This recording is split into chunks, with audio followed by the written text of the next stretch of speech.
مندہ اقوام یا ترقی پذیر اقوام کی تجارتوں میں ناکامی کا ایک بنیادی سبب یہ ہے کہ وہ معاہدے پر پوری نہیں رہتی۔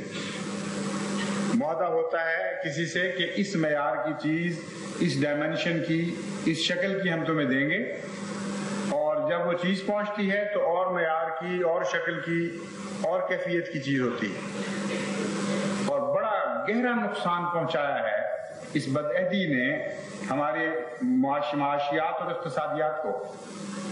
جبکہ بعض دہریہ قومیں، بعض مشرک قومیں اس راز کو سمجھ گئیں اور انہوں نے معاہدے کی پابندی کر کے بہت عظیم الشان فوائد اٹھائے ہیں۔ جو کہتے ہیں وہی چیز اندر سے نکلتی ہے۔ تو معاہدے کی خلاف ورزی میں جھوٹ بھی پایا جاتا ہے، اور جھوٹ کے علاوہ کچھ ذاتی فوائد ایسے ہوتے ہیں جس کے نتیجے میں انسان بات سے پھرتا ہے۔ بظاہر تو جھوٹ ہی کی ایک قسم ہے، لیکن جھوٹ سے کچھ زائد عملی شکل اس میں ایک پائی جاتی ہے، اس کو بدعہدی کہتے ہیں۔ اور بدعہدی بعض دفعہ شروع سے ہی نیت میں داخل ہوتی ہے، بعض دفعہ مشکل حالات انسان کو بدعہدی پر مجبور کر دیتے ہیں۔ لیکن آن حضرت صلی اللہ علیہ وآلہ وسلم کا اسوہ یہ تھا کہ کبھی کسی عہد کو آپ نے نہیں توڑا۔ سخت ترین آزمائش کے وقت بھی آپ نے کبھی کسی عہد کو نہیں توڑا۔ ساری زندگی ہمیشہ دشمن اپنے عہد توڑتے رہے، لیکن حضرت محمد مصطفیٰ صلی اللہ علیہ وآلہ وسلم نے عہدوں کی حفاظت فرمائی ہے اور اسی کی تلقین فرمائی۔ بس جماعت احمدیہ کو بھی اس بات کو مضبوطی سے پکڑ لینا چاہیے، خواہ وہ تاجر ہوں، خواہ وہ انڈسٹریلسٹ یعنی کارخانے دار ہوں، خواہ وہ ملازم ہوں۔ اب ملازمت میں بھی ایک معاہدہ ہوتا ہے، اور بظاہر انسان کو محسوس بھی نہیں ہوتا کہ میں جھوٹ بول رہا ہوں، لیکن معاہدہ شکنی جیسا کہ میں نے بیان کیا ہے جھوٹی کی قسم ہے۔ معاہدہ ہوتا ہے اور وہ بعض دفعہ تحریری، بعض دفعہ غیر تحریری۔ توقع کی جاتی ہے بعض ملازموں سے کہ جب ہم تمہیں اتنی تنخواہ دیں گے تو تم یہ کام کرو گے۔ جب آپ ڈیسک سے اٹھ کے چلے جائیں گے اور وہ کام نہیں کریں گے، جب بہت سب آپ گپوں میں لڑا دیں گے، تو جھوٹ تو نہیں آپ بول رہے، لیکن بدعہدی ضرور کر رہے ہیں، اور عملی جھوٹ کی ایک قسم ہے بدعہدی۔ اس لیے حضرت صلی اللہ علیہ وآلہ وسلم نے اس کو جھوٹ سے الگ بیان فرمایا، کیونکہ اس کا دائرہ بعض جگہ مختلف ہو جاتا ہے۔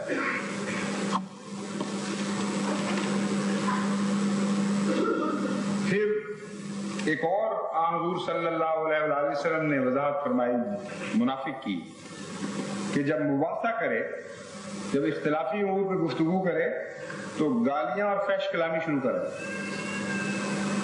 فرمایا مومن کی شان کے یہ خلاف ہے۔ اور اب دیکھیں کہ نصیحت کرنے والوں کے لیے کتنا ضروری ہے یہ۔ ایک ایسی جماعت جو نصیحت پر مامور ہو، اگر کوئی اس کو آگے سے اس سے بدسلوکی سے پیش آئے، اس کی بات نہ مانے یا سختی کرے، اور ایسی جماعت جو نکلی ہے دنیا کو نصیحت کرنے کے لیے اور ان کی اصلاح کے لیے، وہ مقابل پر فحش کلامی شروع کر دے، تو اس کا تو سارا اثر باطل ہو جائے گا۔ اس لیے جماعت احمدیہ میں خواہ کتنی ہی بد کلامی ان کے مخالف کی جائے، جواب میں بد کلامی نہیں ہونی چاہیے۔ اگرچہ بعض مواقع پر قرآن کریم اجازت دیتا ہے اس کی، اور اصلاح کے خاطر اور بعض حقائق کو دلوں میں اتارنے کے لیے، لیکن اس کے لیے اللہ تعالیٰ کے وہ بندے جو مامور ہوں وہ خاص مسالے کے پیش نظر سختی کرتے ہیں۔ جیسا کہ ایک مجلس میں سوال کیا گیا تھا کہ قرآن کریم میں جو آتا ہے اُتُلٌ بَعْدَ ذَلِكَ زَنِيمٌ، کہ وہ جھوٹا بدکردار بلکہ حرام زادہ ہے جو مخالف ہے، اتنے شدید، اتنے سخت الفاظ قرآن کریم میں، اور دوسری طرف قرآن کریم فرماتا ہے کہ گالی نہ دو۔ تو یہ مراد ہرگز نہیں کہ مسلمانوں کو قرآن کریم اجازت دے رہا ہے کہ تم اس قسم کے سخت لفظ لوگوں کے لیے استعمال کیا کرو۔ مامور من اللہ کو اللہ کہہ رہا ہے کہ تیرے مخالفوں کی یہ حالت ہے، اور بعض دفعہ بیماری کی طرف متوجہ کرنے کے لیے بتانا پڑتا ہے، لیکن وہ جس کا کام ہے، جس کو مامور کیا گیا ہے، وہ بیماریوں کی حالت کھول کر بیان کرتا ہے، اور اس کے اپنے اسوے پر اس کا کوئی بھی اثر نہیں پڑتا۔ روزمرہ کی زندگی میں وہ اسی طرح حوصلے والا اور برداشت والا ہوتا ہے. لوگ اس کو گالیاں دے جاتے ہیں اور وہ حوصلے سے برداشت کرتا ہے اور لوگوں کو بھی اس کے مقابل پر سختی نہیں کرنے دیتا. حضرت مسیح موعود علیہ السلام کے متعلق آتا ہے، ایک مجلس میں آپ تشریف فرما تھے، غالباً یو پی سے ایک آدمی آیا اور اس نے نہایت بد کلامی کی، اور حضرت مسیح موعود علیہ السلام نے جب جواب دیا تو اس نے کہا میں جانتا ہوں ایسے دھوکے باز اور دجالوں کو، مجھ سے تم کیا بات کرتے ہو. صحابہ کو طیش آیا مگر حضور اکرم صلی اللہ علیہ وآلہ وسلم نے روک دیا. فرمایا حضرت مسیح موعود علیہ السلام نے روک دیا کہ بالکل کچھ نہیں کہنا. جب وہ بات ختم کر دیتا تھا تو حضور اس کا جواب دینا شروع کر دیتے تھے، یہاں تک کہ آخر پر اس نے کہا کہ میں نے ساری زندگی میں ایسا حوصلے والا انسان کبھی نہیں دیکھا. تو یہ خدا تعالیٰ کے ماموروں کو جب اللہ تعالیٰ ایک دوا کے طور پر، ایک بیماری کے تجزیے کے طور پر بعض حقائق بتاتا ہے تو اسے گالی نہیں کہا جاتا، لیکن ان باتوں کو پکڑ کر آگے لوگوں میں اس طرح کہنا یہ منع ہے، اور اس کی قرآن کریم اجازت نہیں دیتا. چنانچہ قرآن کریم میں ان آیات کے باوجود ہرگز ثابت نہیں کہ حضرت اقدس محمد مصطفیٰ صلی اللہ علیہ وآلہ وسلم نے یا آپ کے صحابہ نے گلیوں میں لوگوں کو یہ کہنا شروع کر دیا اُتُلٌّ بَعْدَ ذَلِكَ زَنِيمٌ. نہایت نرمی اور محبت اور پیار سے گفتگو فرماتے تھے، اور یہ چیز اور مقصد کی خاطر ہے اور خدا تعالیٰ کے خاص ایما پر بیان کی گئی. تو جماعت احمدیہ کو ہرگز گالی نہیں دینی. جتنا مرضی دشمن آپ کو گالیاں دے، جتنی مرضی فحشا کلامی سے کام لے، آپ نے صبر اور حوصلے سے کام لینا ہے. اگر نہیں لیں گے تو حضرت صلی اللہ علیہ وآلہ وسلم فرماتے ہیں کہ منافق ہو جاؤ.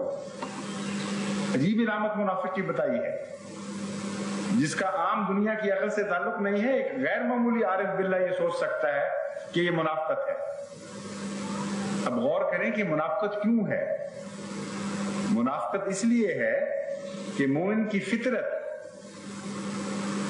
ایسی ہے جو ہر ایک سے پیار کرتی ہے اور محبت کرتی ہے، اور خدا تعالیٰ یہ چاہتا ہے کہ تم بنی نوع انسان کے لیے رحمت ہو جاؤ، اور جو شخص رحمت ہو جاتا ہے اس کی زبان اس کو چرکے لگائے اور دکھ دے یہ ہو نہیں سکتا. اس لیے وہ اپنی ذات کا منافق ہے، اپنے اندرونے کا منافق ہے. جب وہ زخم لگاتا ہے غیر کو تو اپنی اس فطرت پر زخم لگانا ہوتا ہے جو خدا تعالیٰ نے اس کو عطا فرمائی ہے اور جس کی اس سے توقع رکھتا ہے.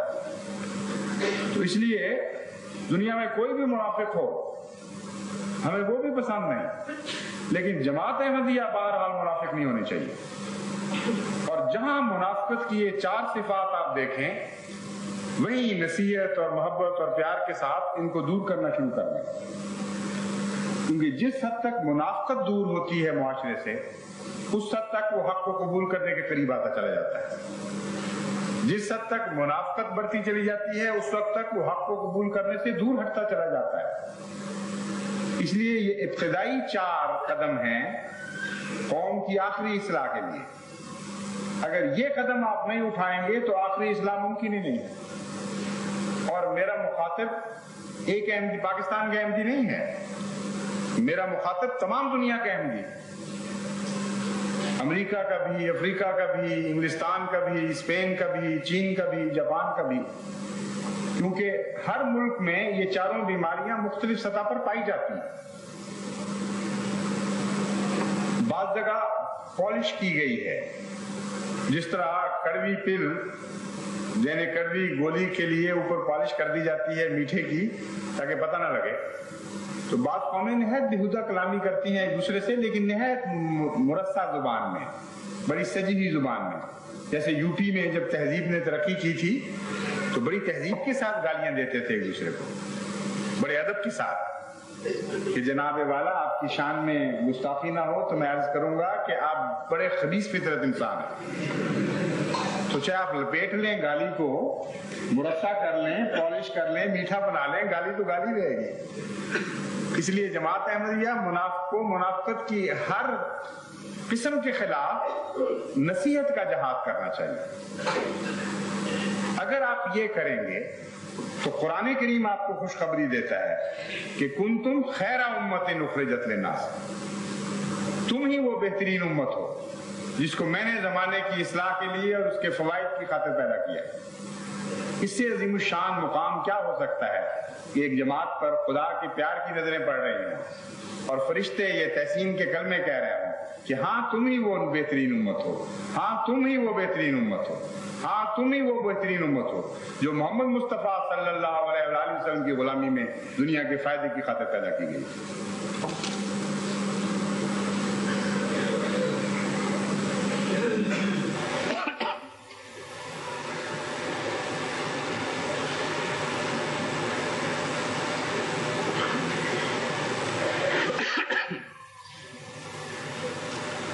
الحمدللہ نحمده ونستعینه ونستغفره ونؤمن به ونتوکل علیہ ونؤمن به ونتوکل علیہ ونعوذ باللہ من شرور انفسنا ومن سیئات اعمالنا من یهد اللہ فلا مضل له ومن یضللہ فلا ہادی له ونشهد ان لا الہ الا اللہ وحدہ لا شریک له ونشهد ان محمدا عبده ورسوله عباد اللہ رحمكم اللہ ان اللہ یأمر بالعدل والإحسان وإیتاء ذی القربى وینہا عن الفحشاء والمنکر والبغی یعظکم لعلکم تذکرون اذکروا اللہ یذکرکم وادعوہ یستجب لکم ولذکر اللہ اکبر۔